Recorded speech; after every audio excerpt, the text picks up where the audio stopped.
kakasuhan nila kami. Anong kakaso nila sa amin? Neglect of duty. Anima ba? Ano yan? Neglect of duty na yan. Mag-share ka lang, mag-comment ka lang, mag-like ka lang. Ano yun? Neglect of duty na yan? Bakit? Duty ba ng pulis na hindi mag-like? Or duty ba ng pulis na umayon sa mga pinopost online? Duty ba ng pulis na hindi umayon sa mga pinopost online? Di ba? Hindi duty ng pulis yan na kasama.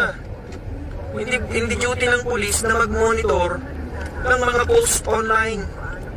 Hindi namin duty yan. Ang duty namin is to enforce the law.